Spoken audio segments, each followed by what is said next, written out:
10 గోత్రములను వాళ్ళు బానిసలుగా తీసుకొని వెళ్ళడమే కాకుండా, వాళ్ళు వచ్చి ఇక్కడ ఉన్నటువంటి స్త్రీలతో అంటే ఇశ్రాయేల్ స్త్రీలతో కలిసి వాళ్ళు పిల్లల్ని కన్నందున సంకరజాతి వాళ్ళు పుట్టారు. సమరీయులు పుట్టారు. ఇక అప్పటినుంచి అసిరియా వాళ్ళకి, ఇశ్రాయేల్ ప్రజలకి మధ్య ఎటువంటి గొడవలు గాని అట్లాంటివి ఏం జరగలేదు.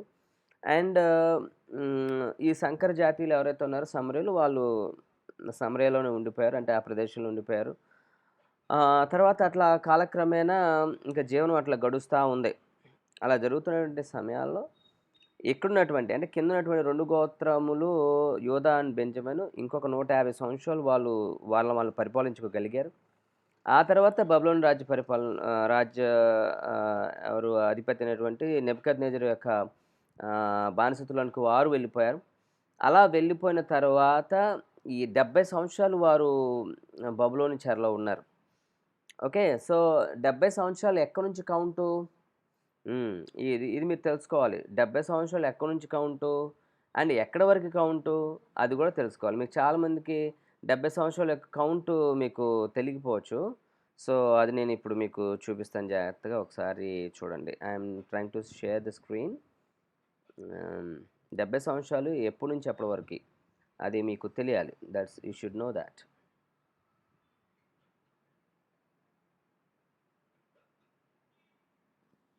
ఇప్పుడు నేను మీకు చూపించేటువంటి స్క్రీన్‌లో మీరు చూసినట్లయితే చూడండి 70 సంవత్సరాలు ఎక్కడి నుండి అంటే 1094 నుండి 605 అనేటువంటిది ఇది ఇక్కడ మీరు ఇలా చూస్తా ఉన్నారు. ఓకే. ఇదంతా కూడా దేవుడు చెప్పినటువంటి 490 సంవత్సరాల 7 ఇయర్స్ 70 ఈ వీక్స్ అనేటువంటిది డానియేల్ గ్రంథంలో మనం చూసేటువంటిది ఇదంతా గూడా. దానియేలు గ్రంథంలో 70 వారాలు అనేటోటి ఉంది. నేను ఇంకా అక్కడికి రాలేదు. అక్కడికొచ్చినప్పుడు 70 వారాలు మీకు ఎక్స్‌ప్లెయిన్ చేస్తాను. అక్కడ మీకు ఎక్స్‌ప్లెయిన్ చేస్తాను. ఓకేనా? So, no worries. అయితే 605 నుండి ఇక్కడ మీరు చూడండి. ఇక్కడ నేను కర్సర్ మూవ్ చేస్తున్నాను చూడండి. 605 నుండి అంటే మొట్టమొదటిసారిగా నెబుకద్నెజరు యూదా ప్రాంతాన్ని దండెత్తిన సమయం నుండి అక్కడ నుండి మీరు 536 సంవత్సరం వరకు మీరు కౌంట్ చేసుకుంటే ఈ సమయమంతా కలిపి 70 సంవత్సరాలొస్తది. అంటే 586 సంవత్సరం నుంచి కాదు లెక్క పెట్టుకోవాల్సింది మీరు. నెబుకద్నెజరు మొట్టమొదటిసారిగా 605 సంవత్సరంలో వచ్చి యెరూషలేం మీద దండెత్తినప్పుడు అంటే మొట్టమొదటి అటాక్ అంటాం. The first Nebuchadnezzar's attack on Jerusalem. యెరూషలేం మీద నెబుకద్నెజరు మొట్టమొదటిగా అటాక్ చేసినప్పుడు దండెత్తొచ్చినప్పుడు అది 605 సంవత్సరం. అప్పటి నుండి 536 సంవత్సరం వరకు మనం లెక్క పెట్టుకుంటే మనకి 70 ఇయర్స్ వస్తాయి. 70 ఇయర్స్ వస్తాయి. మార్నింగ్ మీకు ఆల్రెడీ నేను చెప్పాను 516 సంవత్సరంలో జెరుబాబెల్ టెంపుల్ అనేటువంటిది కంప్లీట్ అయిందని చెప్పి ఇక్కడ 15 ఉంది. ఓకే అండి. అప్రాక్సిమేట్‌లీ ఒక ఇయర్ అటు ఇటు అవుతా ఉంటాయండి. మీరు ఎందుకంటే ఇది బీసీ ఇదంతా అప్రాక్సిమేట్ అనమాట. అంటే ఒక్క సంవత్సరమే. ఒక సంవత్సరం అటు ఇటు మనకట్లా కనిపిస్తా ఉంటది. So, no worries. సో, 515 లేదా 516 వాటెవర్ ఇట్ ఈస్. ఆ టైంలో యెరుబాబెలు టెంపుల్‌ని కట్టాడు. అక్కడితో మనకి ఏమంటారంటే టెంపుల్ కట్టడం అనేటువంటిది జరిగిపోయింది. కానీ టెంపుల్ కట్టడం కంటే ముందే 70 ఇయర్స్‌లోనే మనకి 70 ఇయర్స్ అనేటువంటిది జరిగింది. అయితే ఇక్కడ జరిగినటువంటి ఒక అద్భుతమైనటువంటి విషయం ఉంది. అదేంటయ్యా అంటే మనము okay. I will just take you to one of the wonderful thing. ఒక్క నిమిషం అండి. మిమ్మల్ని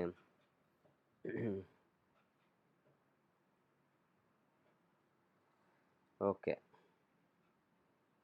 మిమ్మల్ని నేను రెవల్యూషన్ దాంట్లోకి తీసుకెళ్తాను.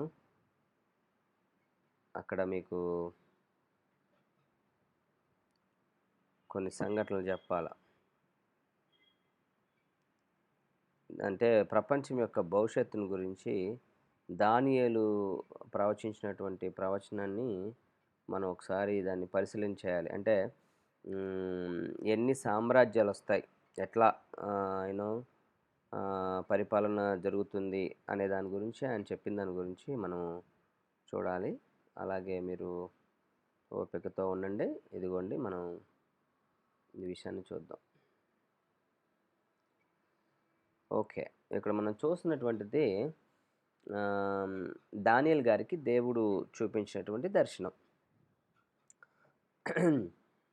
606 నుండి 538 బీసీ వరకు, మళ్ళీ జాగ్రత్త వినాలి, 606 నుండి 538 బీసీ వరకు బబులోను సామ్రాజ్యం ప్రపంచాన్ని పరిపాలన చేసింది. బబులోను సామ్రాజ్యం 606 నుంచి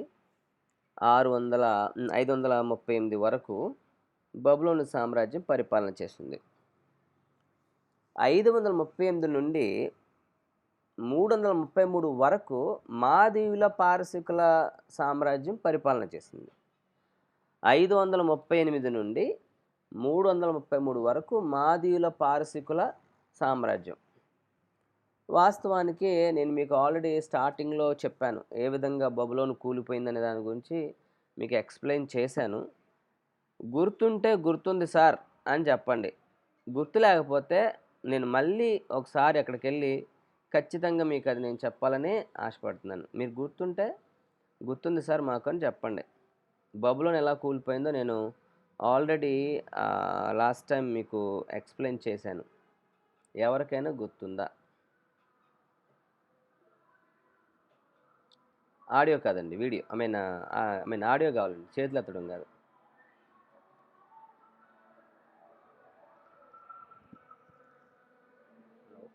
చెప్పండి.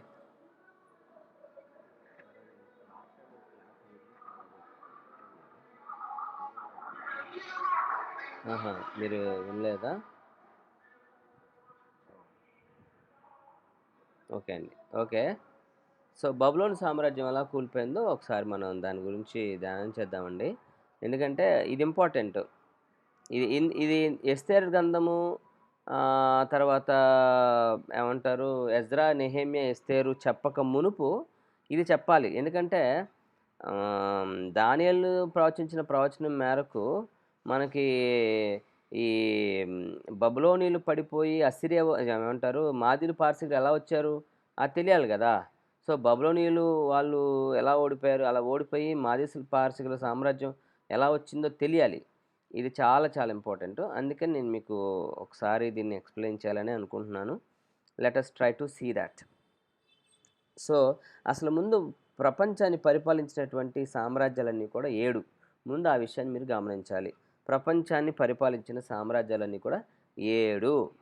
అందులో నెంబర్ 1 మొదటిది ఐగుప్తు సామ్రాజ్యము, రెండవది అష్షూరు సామ్రాజ్యము, మూడవది బబులోను సామ్రాజ్యము, నాలుగవది మాదీయుల పారసీకుల సామ్రాజ్యము, ఐదవది గ్రేకీయుల సామ్రాజ్యము, ఆరవది రోమా సామ్రాజ్యము, ఏడవది మట్టి ఇనుము కలిగినటువంటి సామ్రాజ్యము. దానియేలు గ్రంథంలో 2వ అధ్యాయంలో నెబుకద్నెజరుకి దేవుడు ఇచ్చినటువంటి దర్శనం. ఓకే, అంటే అకార్డింగ్ టు దానియేలు గ్రంథం 2వ అధ్యాయం ప్రకారం మొదటిది బబులోను. కానీ నేను మీకు బైబిల్ మొత్తంలో కలిసి చెప్తున్నాను. అది ఆ విషయం గుర్తుపెట్టుకోండి. నేను బైబిల్ మొత్తంలో కలిసి చెప్తున్నాను. బైబిల్ మొత్తంలో కలిసి చేస్తే మనకి మనకి నిర్మాకాండంలో ఉన్నటువంటి ఐగుప్తు సామ్రాజ్యం మొదటిది, ఆ తర్వాత మనకి అష్షూరు సామ్రాజ్యం, ఆ తర్వాత మనకి బబులోను సామ్రాజ్యం. సో, యాక్చువల్గా అలా చూసుకుంటూ వస్తే బబులోను మూడోది. కానీ దానియేలు గ్రంథంలో మనము 2వ అధ్యాయంలో చూసేటట్లుగా మనం చూస్తే మాత్రం బబులోను సామ్రాజ్యం మొదటిది. దానియేలు దర్శనంలో, అంటే నెబుకద్నెజరుకు దేవుడు చూపిన దర్శనంలో బబులోను సామ్రాజ్యం మొదటిది. సో, బబులోను సామ్రాజ్యం, మాదీయుల పారసీకుల సామ్రాజ్యం, గ్రీకుల సామ్రాజ్యం, రోమా సామ్రాజ్యం, ఆ తర్వాత ఇనుమును మట్టిని కలిసినటువంటి సామ్రాజ్యం, ఆ తర్వాత క్రీస్తు సామ్రాజ్యం. ఓకే, దాని గురించి మనం తెలుసుకుందాం. అయితే ముందు ఇక్కడ కొన్ని విషయాలు మీకు ఆల్రెడీ ఫస్ట్ టైం మీరు విన్నవాళ్ళు మీకు గుర్తొస్తున్నట్లు అనిపిస్తుంది నాకైతే. మీరు మన స్క్రీన్ చూస్తే మీకు అర్థమవుతది. ఇవన్నీ మనం ఆల్రెడీ ఇంతకుముందు డిస్కస్ చేసాం. బబులోను సామ్రాజ్యం ఎట్లా కూలిపోయిందనే విషయం గురించి మనం మాట్లాడాం. సో, ఏం జరిగిందంటే, రాజైనటువంటి నెబుకద్నెజర్ చనిపోయిన తర్వాత తన కుమారుడైనటువంటి బెల్షాజరు రాజయ్యాడు. ఆ విషయాన్ని మనం 5వ అధ్యాయంలో మనం చూస్తా ఉంటాం. సో, రాజుకు బెల్షాజరు తన అధిపతుల్లో 1000 మందికి గొప్ప విందు చేయించి, ఆ 1000 మందితో కలుసుకొని ద్రాక్షరసము తాగుచున్నాడు. ఏది? యెహోవా దేవుని యొక్క మందిరములో నుంచి యెరూషలేము నుంచి తీసుకొచ్చినటువంటి గృహోపకరణాలలో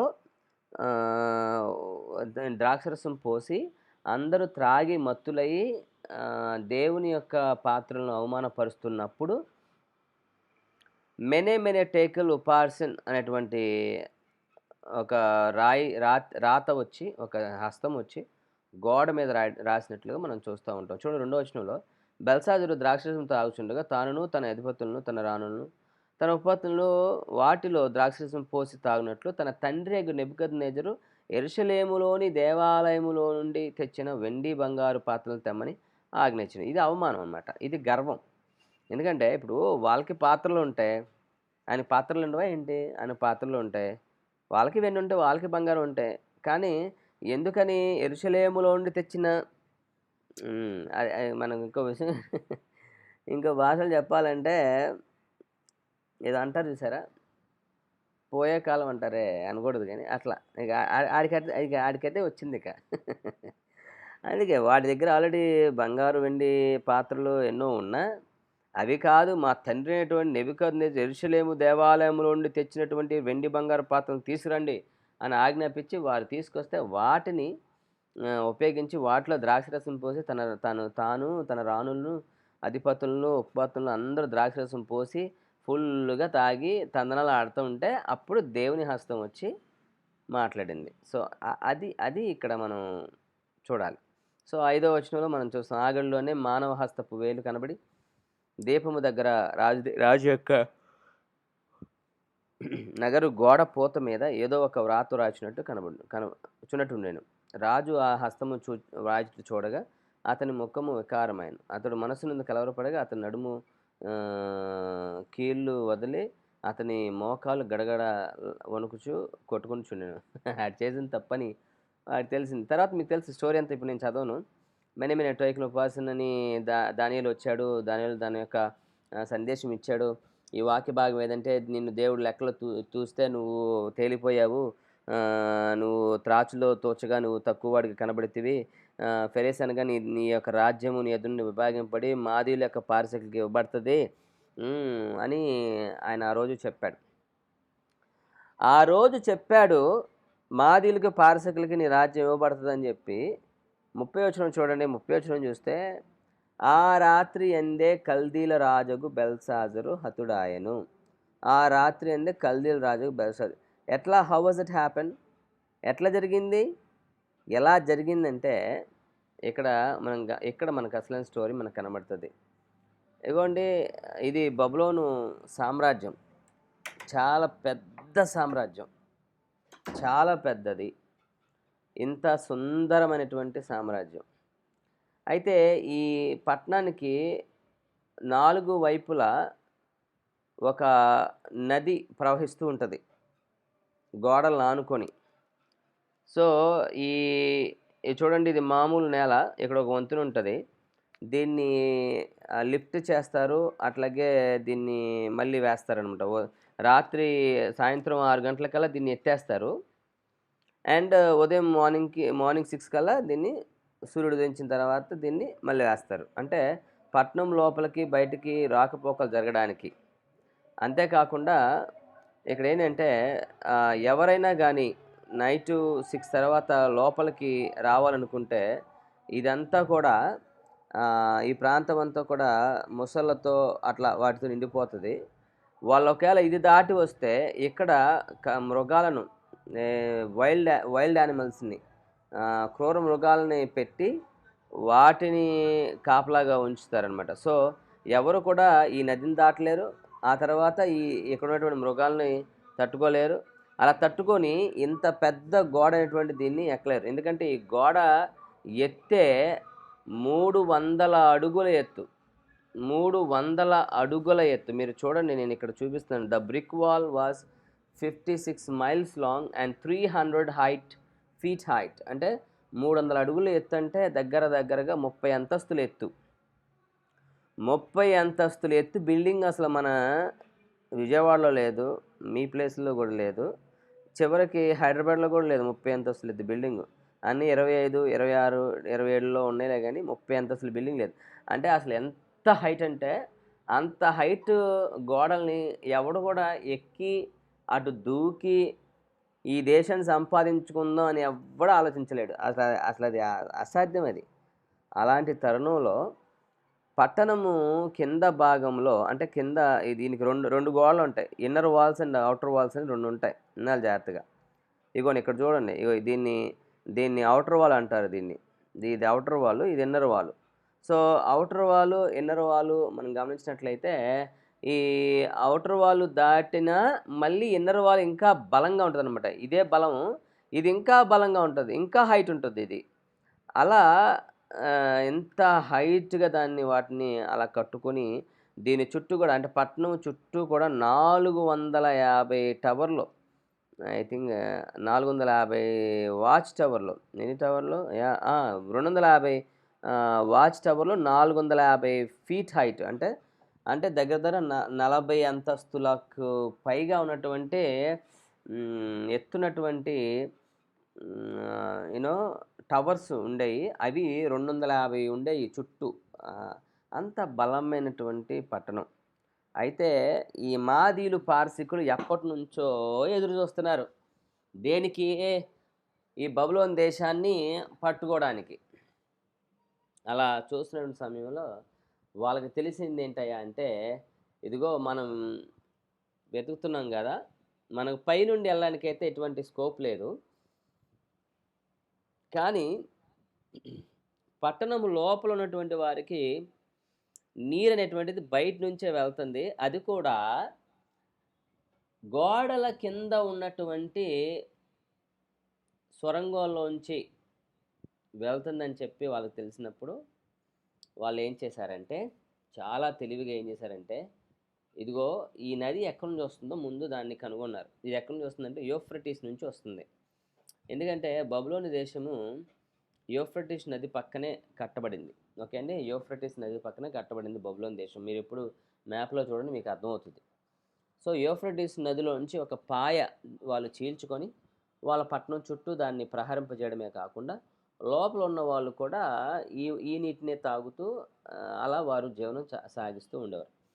అయితే వాళ్ళందరికీ వచ్చినటువంటి మాదీలు పార్సికులు యాక్చువల్లీ ఇద్దరు వేరు. మాదీలు వేరు, పార్సికులు వేరు. వీరిద్దరు కలిసిపోయారు. ఎందుకు కలిసారంటే ఈ నెబుకద్నెజరుని పడద్రోయాలి. ఈ నెబుకద్నెజరు పాలన పడద్రోయాలి.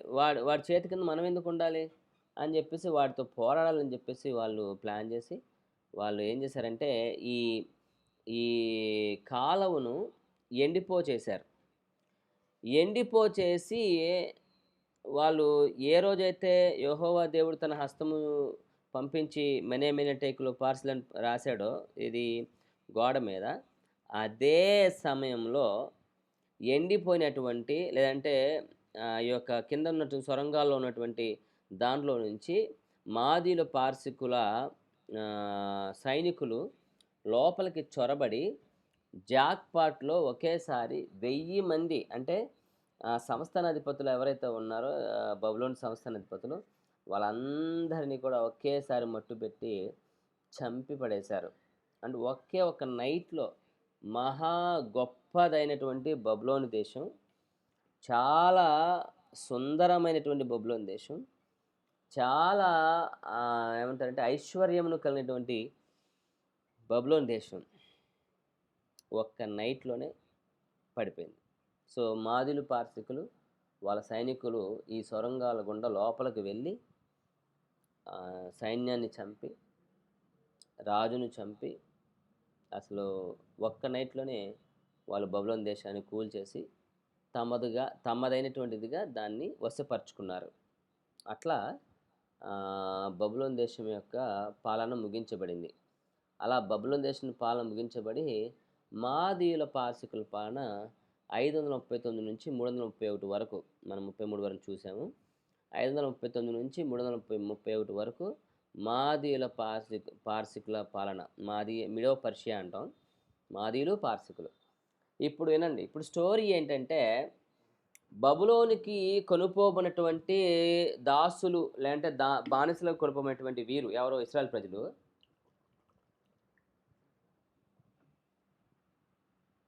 వినండి. ఈ సమయంలో అంటే ఇప్పుడు నెబుకద్నెజరు వారిని పరిపాలిస్తున్న ఈ సమయంలో వాళ్ళు కొనుపోబడి ఇక్కడ మాదీయులు, పారసీకులు పరిపాలన చేసేంత వరకు కూడా ఇక్కడే ఉన్నారు. వాళ్ళు 70 సంవత్సరాలు మొత్తం ఇక్కడే ఉన్నారు. అదే మీరు చూసింది. సో ఇశ్రాయేల్ ప్రజలు బానిసలుగా ఉన్నటువంటి ఆ బబులోన్ దేశంలో ప్రభుత్వాలు మారినాయి.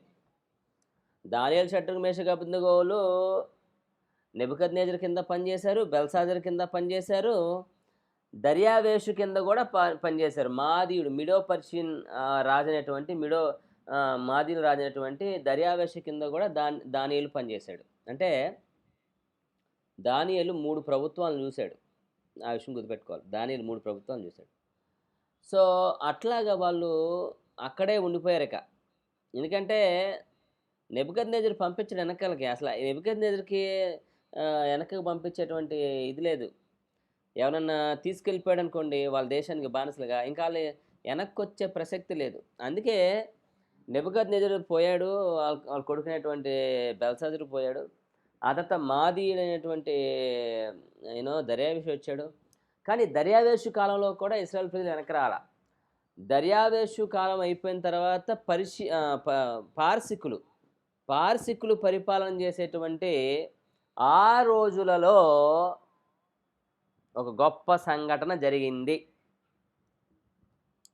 అదే మనము గమనించినట్లయితే ఎజ్రా, నెహెమ్యా, ఎస్తేర్. ఎజ్రా, నెహెమ్యా, ఎస్తేర్ మనం గమనించాలి. ఏంటి వీళ్ళ గురించి?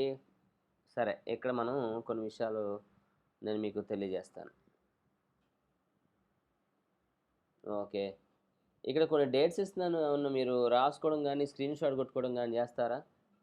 ఇదిగోండి డేట్స్ ఇస్తున్నాను చూడండి. కొన్ని సృష్టి ఆరంభం నుంచి పైన బహుశా అని రాశాను. బహుశా అంటే ప్రాబబిలిటీ అన్నమాట, పర్హాప్స్.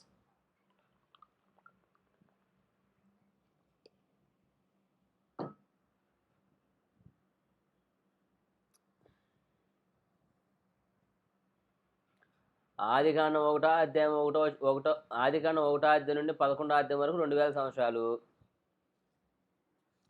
ఆదికాండం 12వ అధ్యాయం నుంచి మత్తయి సువార్త 1 వరకు 2000 సంవత్సరాలు. సృష్టించబడింది క్రీస్తు పూర్వం 4000 సంవత్సరాల క్రితం. జలప్రలయం వచ్చింది క్రీస్తు పూర్వం 2500 సంవత్సరాల క్రితం.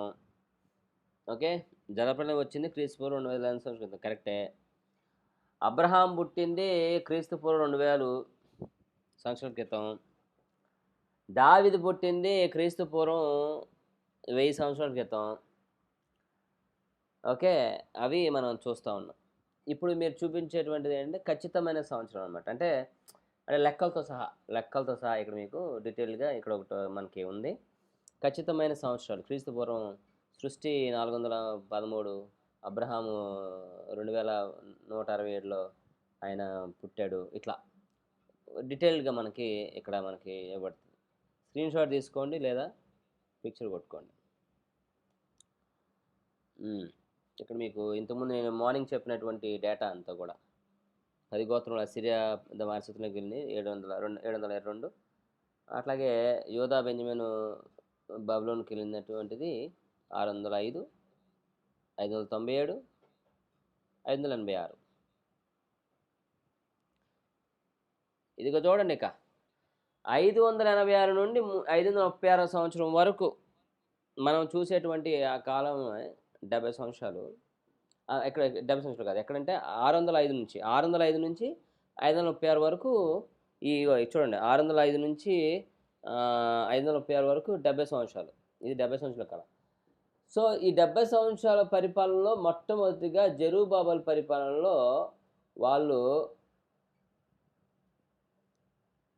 యెరూషలేముకి వచ్చారు.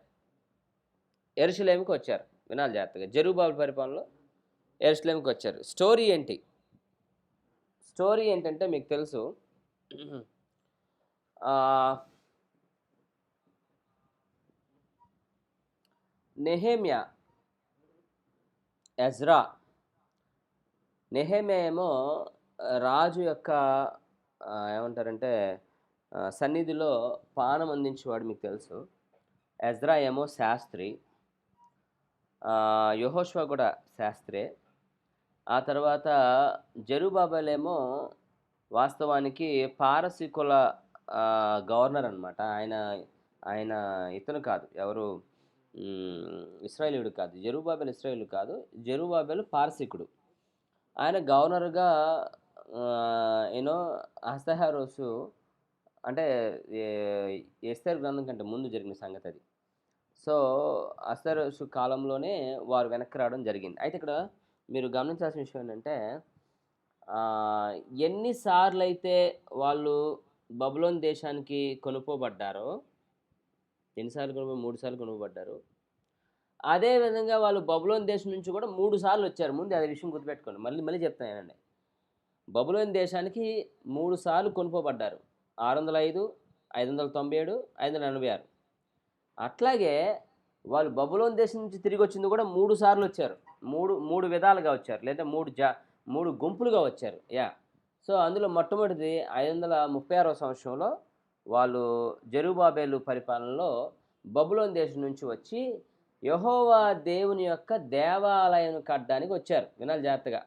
యెహోవా దేవుని దేవాలయం కట్టడానికి మొట్టమొదటిగా 536 సంవత్సరంలో బబులోను దేశం నుంచి తిరుగు ప్రయాణం అయ్యారు యూదులు. సో, ఇది మొదటిసారి వాళ్ళొచ్చింది. అయితే ఏం జరిగిందంటే జాగ్రత్తగా వినాలి. వాళ్ళు కొంతమంది యూదులు వచ్చి వాళ్ళ దేశం మీద ఆశ ఉన్నటువంటి వాళ్ళు, మమకారం ఉన్న వాళ్ళందరూ కూడా వచ్చి యెరూషలేము దేవాలయాన్ని 516 సంవత్సరంలో ముగించారు. ఫినిష్ చేశారు. అప్పుడే మనకి ఎవరంటే ఆయన పేరు హ్మ్. హగ్గై. హగ్గై ఏడుస్తూ ఆయన ప్రార్థన చేస్తాడు. ఏమన్నాడంటే మీరు గమనించండి. Haggai old man actually. About 70 years above.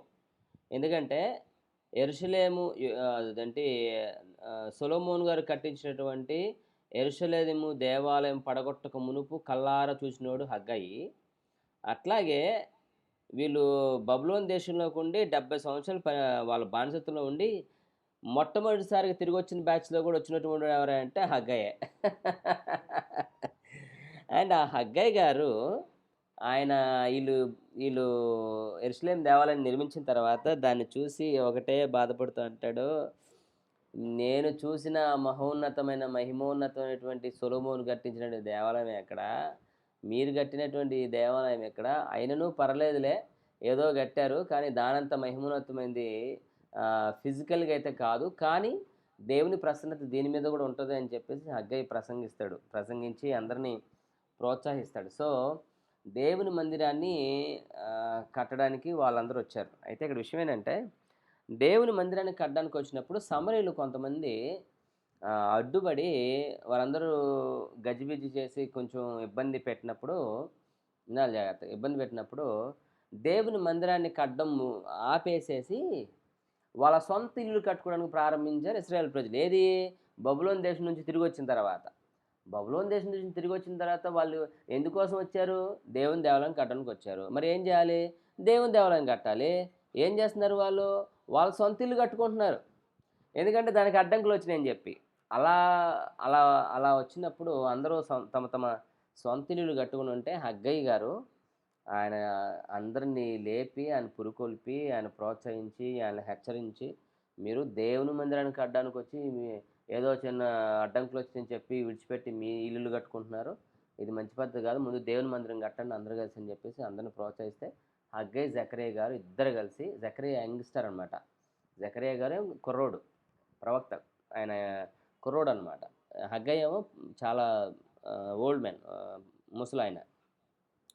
So, వీరిద్దరూ కలిసి ఆనాడు ఉన్నటువంటి సమాజాన్ని అంతటిని కూడా ఆయన పురికొల్పి, దేవుని మందిరాన్ని ఎట్టకేలకు పూర్తి చేశారు. ప్రార్థన చేశారు. దేవుడు ప్రసన్నత మళ్ళీ ఆ దేవాలయం మీదకొచ్చింది. ఓకే. అది మనం హగ్గయిలో చూస్తాం. అట్లాగే రాజుల గ్రంథంలో, దినవృత్తాంతాల గ్రంథంలో మనం చూస్తాం. ఓకే అండి. ఆ తర్వాత మనం గ్రహించాల్సిన విషయం ఏంటంటే, రెండోసారి బబులోను నుండి తిరిగి వచ్చేటువంటి అది మనకి 458వ సంవత్సరంలో మనకు కనబడుతది. జాగ్రత్తగుండాలి. 458వ సంవత్సరంలో ఇశ్రాయేల్ ప్రజలు రెండవసారి బబులోను దేశం నుంచి తిరిగొచ్చారు. కొంతమంది తిరిగొచ్చారు. ఎవరి పరిపాలనలో? ఎజ్రా గారి పరిపాలనలో. సరే, అయిపోయింది. ఇక ఏమైందంటే, ఇంకా కొంతమంది రారే, అక్కడే ఉండిపోతారే. అదే ఆ స్టోరీయే మనం చూస్తున్నాం. అది ఎస్తేరు స్టోరీ. ఎస్తేరు స్టోరీ అన్నమాట. ఏం జరిగింది? ఇప్పుడు దేవుని ప్రణాళిక ఏంటి? దేవుడేం చెప్పాడు? మీరు పరాయి దేశంకి వెళ్తారు, అక్కడ 70 సంవత్సరాలు ఉంటారు. మీరు మరలా వస్తారు. మిమ్మల్ని మరలా నేను తీసుకొని వస్తానని చెప్పాడు కదా దేవుడు. యెరుబ్బయలు పరిపాలనలో వచ్చారు చాలామంది. ఓకే. తర్వాత ఎజ్రా పరిపాలనలో వచ్చారు చాలామంది. ఇంకా కొంతమంది ఎందుకు మిగిలిపోయారు? ఎందుకు మిగిలిపోవాలి? సో, దేవుడు వాళ్ళకొక ఉపద్రవం పుట్టించుకొచ్చాడు. యాక్చువల్లీ మీకు తెలియని ఒక మర్మయుక్తమైనటువంటి సంగతి చెప్తున్నా మీకు. అదేంటయ్యా అంటే, అహష్వేరోషు రాజు ఓ రోజు తన యొక్క అధిపతులందరిని పిలిచి ఆయన ఒక పార్టీ ఇస్తున్నాడు. ఆ పార్టీలో చాలామంది రాణి అయినటువంటి వస్తీని అందరూ పొగుడుతూ, రాణి అయిన వస్తీ లాంటి గొప్పది, అందమైనటువంటి స్త్రీ మేమెవరిని చూడలేదు, అది ఇది అని చెప్పి పొగిడి, ఆవిడని మేము చూడాలనుకుంటున్నామంటే, రాజుగారు కబురు పంపించారు. అందరూ ఉన్నారా? చేతులెత్తండి. రాజుగారు కబురు పంపించారు.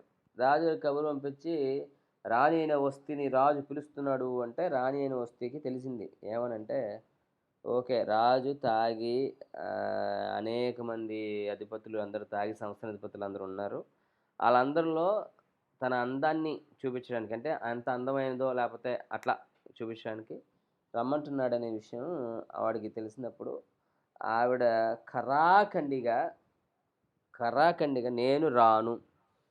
రాజు రమ్మన్నాడు. అయినా నేను రాను అని చెప్పేసి ఆమె రాజు మాటని వ్యతిరేకిస్తది. అలా రాజు మాటను వ్యతిరేకించినందుకు అసలు ఆ రోజున చాలా పెద్ద ఇష్యూ జరిగింది. ఏం జరిగిందంటే, రాజుకి కోపమొచ్చేసింది. అండ్ వీళ్ళందరూ కూడా ఎక్కిచ్చేసి చెప్పేస్తారు. ఏమనంటే, రాజా, రాణి అయినటువంటి ఆవిడే నీ మాట వినలేదంటే రేపొద్దున మా ఇంట్లో మా ఆడవాళ్ళు మా మా మా యొక్క మాటలు వింటారా? ఇటువంటిది దానికి ధిక్కారం ఇది. కాబట్టి ఖచ్చితంగా నువ్వు దీని మీద యాక్షన్ తీసుకోవాలి. అది ఇది అంటే ఆమెని సస్పెండ్ చేస్తాడు. ఆవిడని చంపకుండా రాణి స్థానం నుంచి ఆవిడని తొలగిస్తాడు. అలా రాణి స్థానం నుంచి ఆవిడని తొలగించినందుకు వేరొక రాణి కావాల్సొచ్చింది రాజుకి. ఆ వేటలోనే, ఆ యొక్క వెతుకులాటలోనే, ఆ పరిశీలనలోనే ఎస్తేరు స్టోరీ జరిగింది. ఎస్తేరు తన బాబాయ్ దగ్గర ఉంటుంది. బహుశా తన ఆయన తల్లిదండ్రులు చనిపోయి ఉంటారు. అండ్ బాబాయ్ అయినటువంటి మొర్దెకాయ్ దగ్గర ఉంది. మొర్దెకాయ్ చాలా అద్భుతంగా పెంచాడు ఎస్తేరుని. ఎస్తేరు చాలా సుందరవతి. అండ్ రాజుకి రాణి కావాలని చూస్తున్నారు అని చెప్పినప్పుడు ఎస్తేరు కూడా పార్టిసిపేట్ చేయడం జరిగింది. సరే, స్టోరీ అంతా మీకు తెలుసు. ఎస్తేరు కూడా పార్టిసిపేట్ చేసింది. కానీ మొర్దెకాయ్ చెప్తాడు, నువ్వు యోధా గోత్రానికి సంబంధించిన దానివని కానీ, లేకపోతే నువ్వు ఇశ్రాయేలు దానివని కానీ ఎవ్వరికి చెప్పొద్దు, ఎవ్వరికి తెలియజేయొద్దు అంటే, ఆమె అట్లాగే చాలా సింపుల్గా, ఎక్కువ మేకప్లు వేసుకోకుండా, మంచిగా అందంగా తయారై న్యాచురల్ బ్యూటీగా రాజు ముందు కనబడుతుంది. రాజు తన దండం చాపి ఆమెను రాణిగా స్వీకరిస్తాడు. అప్పుడు ఎస్తేరు రాణి అయింది. ఆ సంగతి మనకు తెలుసు. సో, ఇప్పుడు ఎస్తేరు రాణిగా ఉంది ఇశ్రాయేల్ దేశం నుండి. అండ్ పార్సీకుల రాజు అయినటువంటి అహష్వేరోషు పరిపాలన చేస్తున్నాడు. వేల కాలంలో వచ్చినటువంటి తంతు ఏంటయ్యా అంటే, హామ్ అనేటువంటి ఒక ప్రధానమంత్రి ఉన్నాడు. వాడు వస్తూ వెళ్తూ ఉండగా సెంట్రల్ గవర్నమెంట్ జాబ్ చేస్తున్నటువంటి మొర్దెకై అయినటువంటి అతను ఈ హామానికి మోకరించి సాష్టాంగ నమస్కారం చేయట్లేదని వాడు కోపం వచ్చి 2-3 సార్లు హెచ్చరించి ఏదో చేసిన తర్వాత కూడా నేను పైనున్న ఆకాశంలో ఉన్న దేవునికే తప్ప నేను ఎవ్వరికి కూడా నేను అటు రీతిలో నేను సాష్టాంగపడి నమస్కారం చేయను అని చెప్తే దానికి కోప్పడి కేవలం మొర్దెకై మాత్రమే కాకుండా మొర్దెకై జనాంగం మొత్తం కూడా నాశనం అయిపోవాలి, వారందరినీ చంపారని చెప్పి ఒక కుట్ర పన్ని 60 మూరల ఎత్తైనటువంటి ఉరికంబాన్ని తయారు చేయించి, అలాగే ఒక శాసనాన్ని పుట్టించి పలానా తేదీలో యూదులైనటువంటి వారు లేకుండా ఈ బబులోను లేదా ఈ యొక్క పారసీకుల రాజ్యంలో యూదులైనటువంటి వాళ్ళు లేకుండా మొత్తాన్ని చంపారని చెప్పేసి శాసనం పుట్టించేశాడు. అలా పుట్టించిన తర్వాత ఆ విషయం మొర్దెకైకి తెలిసింది.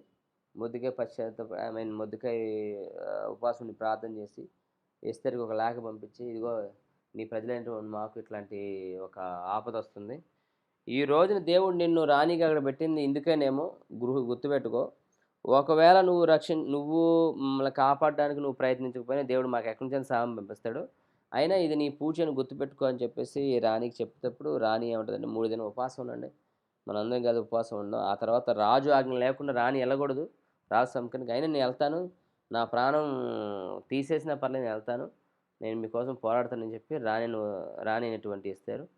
మరి రాజాజ్ఞ లేకపోయినా వెళ్తుంది. అలా వెళ్ళడం వలన రాజు సంతోషిస్తాడు. ఏంటి సంగతి, ఎందుకు వచ్చావు, ఏం సంగతి అంటే, మా ఇంటికి రండి, భోజనానికి రండి అని పిలుస్తుంది. అలా 2-3 సార్లు రాజును అట్లాగే ఈ యొక్క హామాను పిలుస్తుంది. ఒకరోజు హామాను గురించి చెప్పుతుంది, నా జనులందరూ నశింపజేయాలని కోరుకుంటున్నాడు ఈడు ఆడు ఈడు అని చెప్పేసి వాడిని ఇరికిచ్చేస్తుంది. My story is very very very long. And then what happens, finally మొర్దెకైకి కూడా అధికారాలు వస్తాయి. హామాన్ని ఉరిదీస్తారు. హామాను 10 మంది కుమారులను ఉరిదీస్తారు. ఆ తర్వాత హామాను కుటుంబాన్ని మొత్తాన్ని ఉరిదీస్తారు. ఆ తర్వాత యుద్ధం ఒకటి జరగాల్సి వస్తుంది. అది హామాను లేకపోయినా రాజు ఆజ్ఞ కాబట్టి, రాజు యొక్క ముద్ర ఉంది కాబట్టి, రాజు కూడా దాన్ని మార్చలేడు కాబట్టి దాన్ని ఏం చేయలేకపోతారు. అయినా ఇప్పుడు రాజు యొక్క ఉంగరం, ఆ యొక్క చిహ్నం, ఆ సైన్ ఏదైతే ఉంటుందో శాసనం పుట్టించేటువంటిది, అది ఇప్పుడు మొర్దెకై చేతిలో ఉంది కాబట్టి మొర్దెకై కూడా ఒక శాసనం చేస్తాడు. ఏమనంటే, ఇదిగో పలానా తేదీన యూదులందరూ నశింపజేయాలని చెప్పి ఇంతకు ముందున్నటువంటి ప్రధానమంత్రి అయిన హామాను ఇలా శాసనం పుట్టించాడు కనుక దానికి వ్యతిరేకంగా యుద్ధం చేయడానికి యూదులందరూ కూడా పూనుకోండి అని చెప్పేసి అందరికీ ఆయన సైన్ చేసి పంపిస్తే అందరూ విని యుద్ధానికి సిద్ధపడతారు. ఆ రోజున భయంకరమైన యుద్ధం జరుగుతుంది. ఆ యుద్ధంలో ఎవరు గెలుస్తారో తెలుసా? ఇశ్రాయేల్ ప్రజలే గెలుస్తారు. షూషాను కోటలో ఉన్నటువంటి 300 మందిని కూడా చంపేస్తారు. షూషాను కోటలో ఉన్నటువంటి 300 మందిని చంపేస్తారు. ఎవరు? ఇశ్రాయేల్ ప్రజలు. ఎవరిని చంపుతున్నారు? పారసీకుల్ని. పారసీకులు ఎవరు? అసలు ప్రభుత్వం లేనటువంటి వారు. ఇజ్రాయెల్ ఎవరు? బానిసలు. బట్ బానిసలైన ఇజ్రాయెలే అక్కడ స్థానిక ప్రభుత్వంలో ఉన్నటువంటి వారిని చంపేయడానికి రాజే దానికి ఆయన పర్మిషన్ ఇస్తాడంటే అసలు అది చూడండి, అసలు ఎంత గొప్ప విషయం, అది ఎంత గొప్ప విషయం చూడండి. అట్లా వారి పరిపాలన అలా జరిగింది. అలా జరిగిన తర్వాత ఏం జరిగిందంటే, వాళ్ళందరూ కూడా దేవుడు వారిని తప్పించినందుకు పూరీము అనే పండగను చేసుకున్నారు. ఓకే అండి. సో ఆ పండగ ఏంటంటే, వాళ్ళు అందరూ కూడా దీపాలు వెలిగిస్తారు. అండ్ వాళ్ళు ముఖ్యంగా హోలీ అంటాం కదా మనం, ఇక్కడ రంగులు పూసుకుంటారు. రంగులు పూసుకొని దీపాలు వెలిగించి వారు పండగ చేసుకుంటారు. నేను మా ఛానల్లో, దేవరాజ్ నమ్మది ఛానల్లో, నేను మట్టల ఆదివారానికి కానీ గుడ్ ఫ్రైడేకి అనుకుంటా, ఈ రెండిట్లో ఏదో ఒక రోజున నేను పూరీము గురించి ఎక్స్ప్లెయిన్ చేశాను. అంటే ఎట్లా యూదులు వారు పండగను చేసుకున్నారు దాని గురించి మీకు నేను గ్రూప్లో పోస్ట్ చేస్తాను. తర్వాత ఖచ్చితంగా మీరు దాన్ని చూడండి, చూసి అనేక సంగతులు నేర్చుకోండి. సో అట్లా జరిగిందనమాట. అట్లా వాళ్ళు మరణాన్ని జయించారు. ఎక్కడ? పారసీకుల పాలనలో, బబులోను దేశంలో. అప్పుడు వాళ్ళు గుణపాఠం నేర్చుకున్నారు. ఓ మై గాడ్, ఎందుకు మనము ఇంకా వెళ్ళలేదు?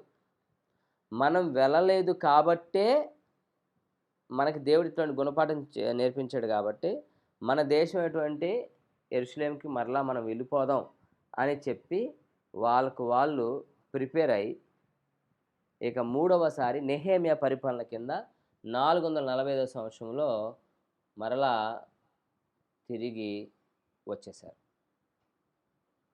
445 సంవత్సరంలో మరలా వారందరూ కూడా తిరిగి యెరూషలేముకి వచ్చేసారు. ఇక అదే చివరి రాకడ. ఇట్లాగా 3 సార్లు బబులోను దేశానికి కొనుపోబడ్డారు. అట్లాగే 3 సార్లు బబులోను దేశం నుంచి వారు 3 గుంపులుగా యెరూషలేముకి వచ్చారు. అలా వారు తిరిగి వచ్చేసారనమాట ఇక. ఇంకా అక్కడ ఎవరు లేరు అంతగా.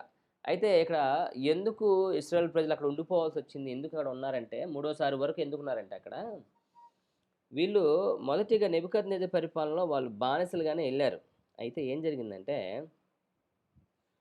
వాళ్ళు బానిసలుగా ఎళ్లారు కానీ, ఆ తర్వాత ప్రభుత్వాలు మారి, ఆ తర్వాత చాలా ఎన్నో రకరకాలైనటువంటి మార్పులు వచ్చిన తర్వాత, బానిసలుగా ఎళ్ళినటువంటి వారు ప్రభుత్వ ఉద్యోగాల్లో సెటిల్ అయిపోయారు. బిజినెస్‌లు చేస్తూ ఉన్నారు. కాబట్టి వారి బిజినెస్‌ని వదిలిపెట్టి లేదంటే వారి యొక్క ప్రభుత్వ ఉద్యోగాలు వదిలిపెట్టి, ఎక్కడో ఉన్నటువంటి యెరూషలేము దగ్గరికి మళ్ళీ ప్రయాసపడి ఎళ్లి, అక్కడ ఇల్లు వాకిలి లేనప్పుడు మళ్ళీ దాన్ని మొదటి నుంచి పునాదుల నుంచి కట్టుకుంటూ, ఎందుకు మనం అక్కడికెళ్ళాలి మళ్ళీ? అక్కడ ఏముంది? అంతా నాశనం అయిపోయింది. మన పితరుల కాలంలో అంతా నాశనం అయిపోయింది. ఇప్పుడు అక్కడ ఏముంటది? ఒట్టి రాళ్ళు, మట్టి తప్ప ఏముంటాయి? అని చెప్పేసి అలా ఆలోచించి చాలామంది ఎస్తేరు గ్రంథం వరకు తిరిగి యెరూషలేమునకు వెళ్ళలేదు కాబట్టే దేవుడు వాళ్ళకి గుణపాఠం నేర్పించి, వాళ్ళని చావు తప్పించి, వాళ్ళందరినీ మరలా యెరూషలేముకు వెళ్ళడానికి దేవుడు వారి కృపను అనుగ్రహించారు. కాబట్టి వాళ్ళందరూ మరలా యెరూషలేముకు ప్రయాణమై 445 సంవత్సరంలో సంపూర్ణంగా వాళ్ళు యెరూషలేముకి వచ్చేసారు. అది. ఆ స్టోరీ అంతా మనకి ఎజ్రా, నెహెమియా, ఎస్తేరు గ్రంథంలో చూస్తాం. సో, నెహెమియా ఎందుకొచ్చాడు అంటే, నెహెమియా వచ్చింది యెరూషలేము గోడలు కట్టడానికి వచ్చాడు. గుర్తుపెట్టుకోండి. నెహెమియా వచ్చింది యెరూషలేము గోడలు కట్టడానికి. జెరుబ్బాబెల్ వచ్చిందేమో యెరూషలేము దేవాలయాన్ని కట్టడానికి. ఎజ్రానేమో శాస్త్రి. ఓకే. యెహోషువనేమో యాజకుడు. మళ్ళీ చెప్తున్నాను. యెహోషువ యాజకుడు, ఎజ్రా శాస్త్రి, నెహెమియా ఒక అధికారి, జెరుబ్బాబెల్ ఏమో గవర్నర్, తర్వాత హగ్గై, జకరియా, మలాకి ఈ ముగ్గురేమో ప్రవక్తలు. అందరూ ఉన్నారండి.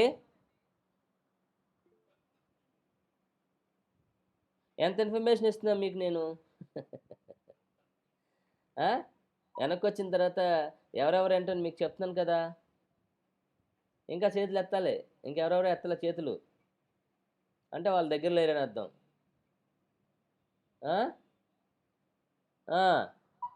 రేమా ఆన్లైన్ బైబిల్ కాలేజ్ అంటే ఏమనుకున్నారు మీరు? అసలే ఒక క్లాస్ మిస్ అయిపోయి చాలా బాధపడితే నేను. సరే. ఓకే. మంచిది. మళ్ళీ చెప్తా. మళ్ళీ అదే లాస్ట్ టైం మళ్ళీ చెప్పను. ఇదే మళ్ళీ చెప్తానండి జాగ్రత్తగా. జెరుబ్బాబెలు పారసీకుడు, అతడు గవర్నరు. ఎజ్రా శాస్త్రి, అంటే ధర్మశాస్త్రమును రచించేటువంటి వాడు, అంటే కాపీ చేసేటువంటి వాడు. యెహోషువనేమో యాజకుడు. ఏ యెహోషువ? ఆ యెహోషువ కాదు. ఈ ఎజ్రా, నెహెమియా గ్రంథంలో కూడా యెహోషువ ఉన్నాడు. ఆయన యాజకుడు. గుర్తుపెట్టుకోవాలి. నెహెమియా గారేమో అధికారి. ఓకే. ఒక ఇన్ఛార్జ్ అనమాట. ఒక ఇన్ఛార్జ్. ఆ తర్వాత మనకి హగ్గై, జకరియా, మలాకి అనేటువంటి ఈ ముగ్గురు కూడా ప్రవక్తలు. వాళ్ళని ఏమంటామంటే మనం పోస్ట్ ఎగ్జైలిక్ ప్రాఫిట్స్ అంటాం. పోస్ట్ ఎగ్జైలిక్ ప్రాఫిట్స్ అంటాం. So,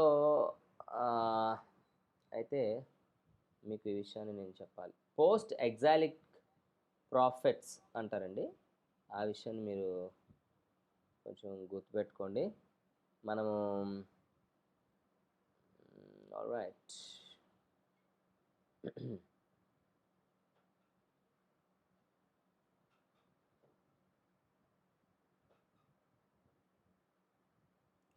okay. మనము ఆ లిస్ట్ కూడా నేను మీకు ఇప్పుడే పంపించేస్తాను. ఏంటంటే ఎవరెవరు ఎప్పటెప్పటి ప్రవక్తలు అనే దాని గురించి నేను మీకు చెప్పాలనుకుంటున్నాను. So, I think I want to ఒక స్క్రీన్ షాట్ కొట్టి నేను మీకు ఇప్పుడే దాన్ని చూపిస్తానండి. అది చూపించాక మనకు ఒక మంచి క్లారిటీ వస్తది. ఆ తర్వాత మనమందరం కూడా మరి కొంచెం ముందుకెళ్ళి ఈరోజు మీకు నేను యోబు గ్రంథము, కీర్తన గ్రంథము, సామెతలు ఈ మొత్తం మీకు నేను ఈరోజు చెప్పేస్తాను. డెఫినెట్లీ మనం సామెత గ్రంథంలోకి వెళ్ళిపోయి ప్రవక్తల దగ్గరికి వెళ్తాం. నాకు తెలిసి ఈరోజు అలా మనం ప్రవక్తల దగ్గరికి వెళ్ళాం అనుకోండి, ఇంకా ప్రవక్తల గురించినటువంటి డీటెయిల్స్ మనం కొన్ని చూస్తే సరిపోతుంది. ఓకే అండి. సో నేను మీకు ఇప్పుడు ప్రవక్తలు ఎవరెవరు ఎప్పటి వారు అని మీకు నేను చూపిస్తాను. అలా చూపించిన తర్వాత మీరు దయచేసి రాసుకుంటే రాసుకోండి, లేకపోతే పిక్చర్ కొట్టుకుంటే పిక్చర్ కొట్టుకోండి. అలా మీరు దయచేసి వాటిని దాచుకోవాల్సిందిగా కోరుతా ఉన్నాం. మీకు ఎగ్జామ్స్ ఖచ్చితంగా కండక్ట్ చేస్తాం. ఎట్టి పరిస్థితుల్లో మీరు దాన్ని ఈజీగా తీసుకోవద్దు. నా సంగతి తెలీదు, మేము ఆన్లైన్లో కూడా మిమ్మల్ని అడిగేస్తాను నేను. ఖచ్చితంగా ఆన్లైన్లో కూడా మిమ్మల్ని అడిగేస్తాను నేను. అంటే ఏంటి, క్వశ్చన్స్ అడుగుతా. క్వశ్చన్స్ అడిగి అప్పటికప్పుడు ఆన్సర్లు చేయమని చెప్తా. చాలా డేట్లు అడుగుతా. ఏమండి, సిద్ధపడండి, ముందే డేట్లు అడుగుతా, క్వశ్చన్లు అడుగుతా. ఆ రోజు మేము రావండి అనొద్దు. ఏ రోజు అడుగుతుందో తెలియదు, అడిగేస్తాను అంతే. ఎందుకంటే చెప్తే ముందే మీరు రారు కదా, మాకు తెలుసు ఆ విషయం. అందుకని ఓకే, ఇప్పుడు నేను మీకు ప్రొజెక్ట్ చేస్తున్నా చూడండి. I'm trying to project it.